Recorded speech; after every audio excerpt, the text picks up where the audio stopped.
Hubo un tiempo en que la Tierra era completamente irreconocible. No en el sentido en que los continentes estaban en lugares distintos, aunque también lo estaban, sino en un sentido mucho más profundo y perturbador. Si pudieras retroceder en el tiempo y pararte en medio de un bosque de hace 300 millones de años, no reconocerías nada. Ni un árbol, ni una hoja, ni una flor. Todo lo que conocemos como verde, todo lo que asociamos con la naturaleza, era distinto.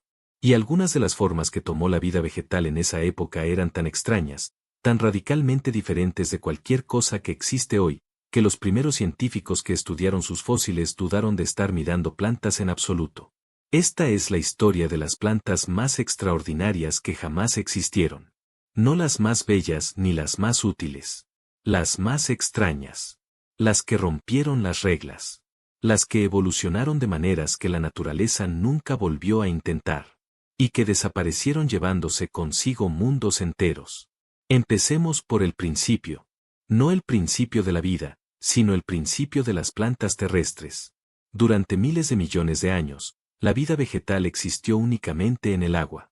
Las algas dominaban los océanos y los lagos, y la tierra firme era un lugar árido, rocoso, silencioso. Sin insectos. Sin animales. Sin nada que se moviera bajo el sol.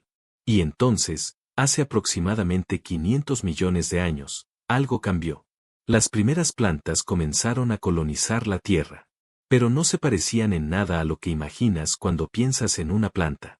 No tenían hojas. No tenían raíces verdaderas. No tenían flores ni semillas. Eran estructuras simples, pequeñas, parecidas a musgos o a hepáticas, que se arrastraban sobre la roca húmeda cerca del agua. Sobrevivían gracias a la cercanía de la humedad y dependían del agua para reproducirse, igual que los anfibios dependen de los estanques para poner sus huevos. Pero luego apareció algo que los paleobotánicos todavía consideran uno de los saltos evolutivos más audaces de la historia vegetal. Se llamaba Cooksonia. Cooksonia vivió hace aproximadamente 420 millones de años, durante el período silúrico. Era pequeña, quizás unos pocos centímetros de altura, y no tenía hojas. No tenía raíces. Era poco más que un tallo bifurcado con pequeñas cápsulas en las puntas que contenían esporas. Y sin embargo, Cooksonia fue una de las primeras plantas verdaderas en sostenerse verticalmente sobre la tierra. Tenía tejido vascular, lo que significa que podía transportar agua y nutrientes a través de su cuerpo de una manera que las plantas anteriores no podían. Esto cambió todo. Su apariencia era casi absurda en su simplicidad. Como pequeños tenedores verdes empujando hacia arriba desde el suelo. Sin sombra, sin ornamento, sin ninguna de las complejidades que asociamos con las plantas modernas. Y aún así, en ese momento, Cooksonia era lo más avanzado que había sobre la tierra firme del planeta. Los fósiles de esta planta se han encontrado en varios continentes, lo que sugiere que se extendió ampliamente durante su tiempo, aprovechando paisajes que ninguna otra forma de vida había ocupado antes. Cooksonia desapareció eventualmente, absorbida por la explosión evolutiva que siguió. Pero su legado fue enorme. Porque una vez que las plantas aprendieron a sostenerse y a transportar agua internamente, el camino estaba abierto para algo mucho más grande. Y cuando digo grande, lo digo literalmente. Durante el período devónico, hace entre 400 y 360 millones de años, las plantas crecieron de maneras que nunca se habían visto. Comenzaron a desarrollar hojas verdaderas, raíces profundas y, lo más importante, madera. La capacidad de producir tejido leñoso significaba que las plantas podían crecer hacia arriba mucho más allá de lo que cualquier estructura anterior había permitido. Y lo que surgió en este periodo fue uno de los ecosistemas más extraños y majestuosos que la Tierra haya conocido jamás. Uno de los protagonistas de este mundo fue Archaeopteryx. No confundas el nombre con el Archaeopteryx, el famoso dinosaurio aves. Archaeopteryx era un árbol. O algo parecido a un árbol. Era alto, podía alcanzar más de 30 metros, y tenía un tronco de madera verdadera. Pero sus hojas eran frondas, parecidas a las de un helecho, y en lugar de semillas producía esporas.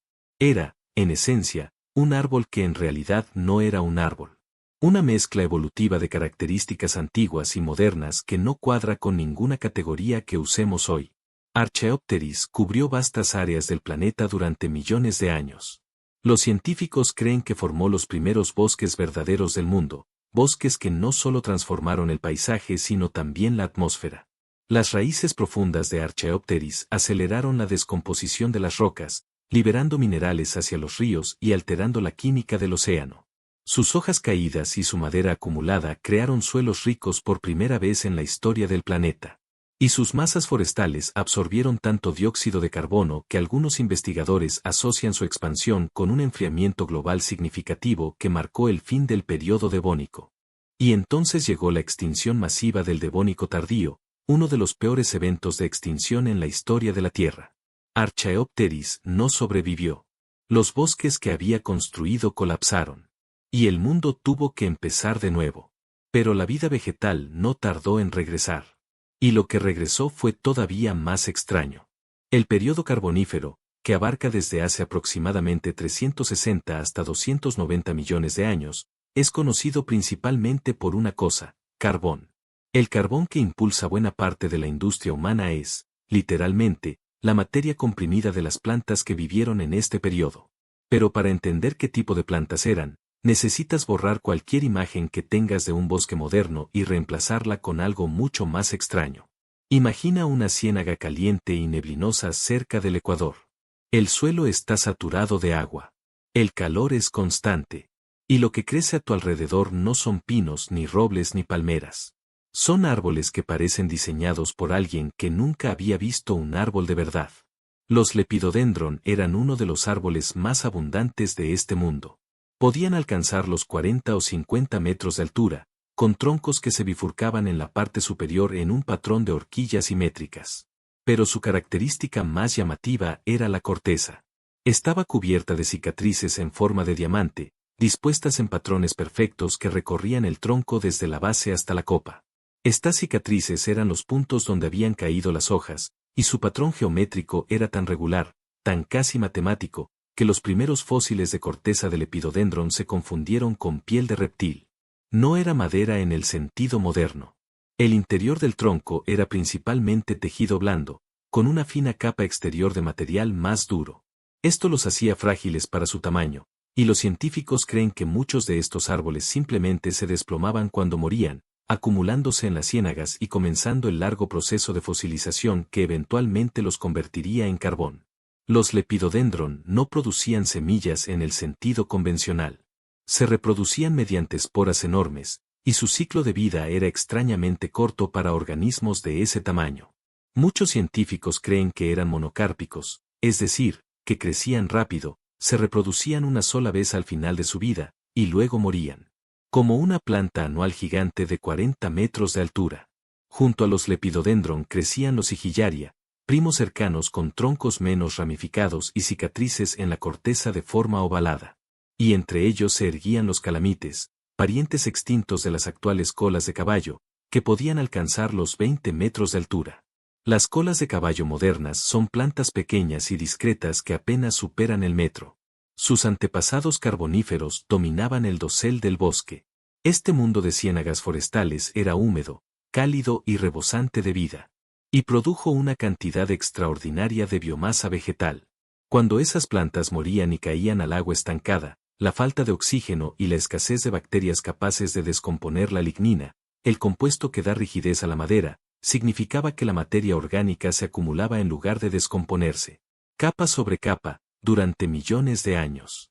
Esa es la razón por la que el carbón existe. No es una roca. Es un bosque. El período carbonífero terminó con un cambio climático gradual. El clima se enfrió y se volvió más seco. Las grandes ciénagas ecuatoriales se fragmentaron y encogieron. Sin los pantanos que necesitaban, los bosques del lepidodendron y sus compañeros no pudieron adaptarse. Desaparecieron casi por completo, dejando solo ese legado fosilizado bajo nuestros pies. Pero la historia de las plantas extrañas no termina con el carbonífero. Durante el período pérmico, hace entre 290 y 250 millones de años, dominó un grupo de plantas conocidas como Glossopteris en el hemisferio sur. Estas plantas son extraordinarias no solo por su biología, sino por lo que sus fósiles revelaron sobre la historia de la Tierra misma. Glossopteris era un árbol o arbusto de tamaño mediano con hojas en forma de lengua, anchas en el centro y estrechas en ambos extremos. Nada demasiado extraordinario a primera vista. Pero los fósiles de Glossopteris se encontraron en todos los continentes del hemisferio sur, Sudamérica, África, India, Australia y la Antártida. Esto fue uno de los primeros indicios sólidos de que estos continentes, hoy separados por miles de kilómetros de océano, estuvieron alguna vez unidos en una sola masa terrestre que los geólogos llaman Gondwana.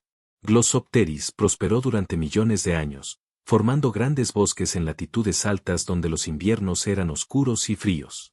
Sus anillos de crecimiento, visible en los fósiles de madera, muestran que la planta podía manejar estaciones marcadas, un rasgo inusual para las plantas de su época. Era, en cierta medida, precursora de las plantas de zonas templadas modernas. Y luego llegó el fin del Pérmico, la extinción más devastadora de la historia de la Tierra. Hace 252 millones de años, erupciones volcánicas masivas en lo que hoy es Siberia liberaron cantidades colosales de dióxido de carbono y dióxido de azufre a la atmósfera, calentando el planeta y acidificando los océanos. Se estima que entre el 90 y el 96% de todas las especies marinas desaparecieron. En tierra, las pérdidas fueron igualmente catastróficas. Glossopteris se extinguió. Los grandes bosques del hemisferio sur desaparecieron. Y la tierra quedó, por un tiempo, casi silenciosa. La recuperación fue lenta. Pero la vida vegetal regresó, y con ella llegaron nuevas formas igualmente fascinantes. Durante el Triásico y el Jurásico, hace entre 250 y 150 millones de años, el mundo fue dominado por las cícadas, las coníferas y los helechos. Pero también existieron grupos más oscuros y menos conocidos. Uno de ellos eran las venetitales, un grupo de plantas que se extinguieron hace aproximadamente 65 millones de años, al mismo tiempo que los dinosaurios no aviares. Las venetitales eran visualmente similares a las cícadas actuales, con troncos cortos y gruesos coronados por largas frondas. Pero su biología reproductiva era radicalmente diferente. Producían estructuras reproductivas complejas que algunos paleobotánicos describen como precursoras de las flores, aunque el debate sobre su relación exacta con las plantas con flores modernas continúa. Estas estructuras contenían tanto órganos masculinos como femeninos, y estaban rodeadas de brácteas que pudieron haber atraído a insectos polinizadores. Si eso es correcto, las venetitales podrían haber sido una de las primeras plantas en explorar la relación entre plantas e insectos que hoy sustenta casi toda la vida terrestre. Pero esta sigue siendo una hipótesis debatida, y los fósiles no siempre ofrecen respuestas claras. Lo que sí sabemos es que las venetitales fueron abundantes y diversas durante más de 150 millones de años. Y luego desaparecieron, aparentemente sin dejar descendientes directos. Un experimento evolutivo completo, borrado del planeta. Y luego hay Sigillaria, Lepidodendron, Glossopteris y todas las demás. Pero también hay algo que rara vez se menciona en las conversaciones sobre plantas extintas, los frutos y las semillas perdidas. Cuando los primeros humanos modernos comenzaron a extenderse por el planeta, hace entre 100 y 50.000 años, se encontraron con un mundo lleno de megafauna. Mamutes, mastodontes, perezosos gigantes, toxodontes. Y estas criaturas vivían en una relación profunda con las plantas, especialmente con las frutas. Los grandes mamíferos comían frutas y dispersaban sus semillas a través de sus heces, a menudo a grandes distancias. Cuando esos animales desaparecieron, muchas plantas perdieron a sus dispersores. El resultado es algo que los biólogos llaman el síndrome de la megafauna fantasma. Existen plantas modernas que producen frutos grandes, jugosos y nutritivos que parecen diseñados para atraer a animales enormes. Pero hoy no existe ningún animal lo suficientemente grande para comerlos o para dispersar sus semillas de manera efectiva. El aguacate silvestre original, Persea drimifolia, y el árbol gomero de América Central, entre otros, producen frutos que simplemente caen al suelo y se pudren porque los animales que coevolucionaron con ellos ya no existen. Estos frutos son, en cierto sentido, reliquias. Objetos de un ecosistema que ya no existe. Fueron moldeados por millones de años de coevolución con criaturas que ya no están. Y aunque los árboles siguen vivos, su función ecológica original está rota, un fantasma de un mundo desaparecido. Hay algo más que merece ser mencionado antes de que este viaje llegue a su fin. Y es el árbol que vivió tanto tiempo que casi parece de otro mundo. Bohemia nobilis, el pino bohemi, fue considerado extinto durante millones de años. Los fósiles de esta conífera se conocían desde hace mucho tiempo, pero se creía que había desaparecido hace al menos 2 millones de años. Hasta que, en 1994, un guardabosques australiano llamado David Noble descendió a un cañón remoto en el Parque Nacional Boyemi, al noroeste de Sídney, y encontró un grupo de árboles que no reconoció. Resultaron ser Boyemia nobilis. Vivos. En un rincón oculto del mundo, esta planta había sobrevivido sin que nadie lo supiera. Solo quedan unos pocos cientos de ejemplares en estado salvaje, en una ubicación que las autoridades australianas mantienen en secreto para protegerlos. Es una advertencia y una maravilla al mismo tiempo. Una planta que creíamos perdida para siempre, que había persistido en silencio durante millones de años en un refugio escondido. Y eso nos lleva a la pregunta que flota silenciosamente detrás de todo esto. ¿Cuántas formas de vida hemos perdido sin saber que eran posibles? Los fósiles nos ofrecen fragmentos. Corteza con cicatrices en diamante. Esporas preservadas en roca. La forma de una hoja impresa en barro que se endureció hace 200 millones de años. Estos fragmentos nos dicen que la vida vegetal exploró caminos que nunca volverá a explorar, que existieron bosques con reglas completamente distintas a las del mundo actual, que frutos sin nombre alimentaron criaturas sin nombre en paisajes que no dejaron ningún rastro visible. La paleobotánica es, en muchos sentidos, la disciplina de aprender a leer la escritura casi borrada de la historia de la Tierra. Cada fósil es una letra. Cada formación geológica es una página. Y las historias que cuentan, cuando se ensamblan con paciencia, revelan una Tierra que no era simplemente el escenario de la vida, sino un experimento en curso, interminable, lleno de soluciones brillantes a problemas que ya no existen. Las plantas más extrañas que jamás existieron no son curiosidades. Son evidencia de que la vida tiene una creatividad que supera ampliamente lo que cualquier mente individual podría imaginar. Y esa creatividad no se ha detenido. Sigue ocurriendo, silenciosamente, en cada bosque, en cada ciénaga, en cada semilla que cae al suelo.